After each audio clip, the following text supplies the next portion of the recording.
What is a star? Stars are giant spheres of superhot gas made up mostly of hydrogen and helium. Stars get so hot by burning hydrogen into helium in a process called nuclear fusion. This is what makes them so hot and bright. Our Sun is a star. Life cycle of a star birth. Stars start out in giant clouds of dust called nebulae. Gravity forces the dust to bunch together. As more and more dust bunches, gravity gets stronger and it starts to get hot and becomes a protostar. Once the center gets hot enough, nuclear fusion will begin and a young star is born. Main sequence star. Once a star, it will continue to burn energy and glow for billions of years. This is the state of the star for the majority of its life and is called the main sequence. During this time a balance is met between gravity wanting to shrink the star and heat wanting to make it grow bigger. The star will remain this way until it runs out of hydrogen.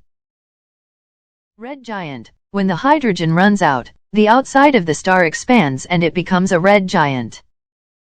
Collapse. Eventually the core of the star will start to make iron. This will cause the star to collapse. What happens to the star next depends on how much mass it had. The average star will become a white dwarf star. Larger stars will create a huge nuclear explosion called a supernova. After the supernova it may become a black hole or a neutron star.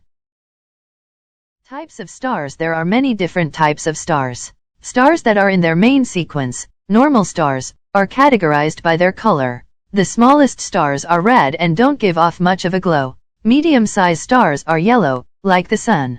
The largest stars are blue and are hugely bright. The larger the main sequence star, the hotter and brighter they are. Dwarfs. Smaller stars are called dwarf stars. Red and yellow stars are generally called dwarfs. A brown dwarf is one that never quite got large enough for nuclear fusion to occur. A white dwarf is the remnants of the collapse of a red giant star. Giants. Giant stars may be main sequence stars like a blue giant, or stars that are expanding like red giants. Some supergiant stars are as big as the entire solar system. Neutrons. A neutron star is created from the collapse of a giant star. It's very tiny, but very dense. Fun facts about stars. Most of the stars in the universe are red dwarfs. They twinkle because of movement in the Earth's atmosphere. Many stars come in pairs called binary stars. There are some groupings with up to 4 stars. The smaller they are, the longer they live. Giant stars are bright, but tend to burn out fast. The nearest star to Earth is Proxima Centauri. It is 4.2 light-years away, meaning you would have to travel at the speed of light for 4.2 years to get there.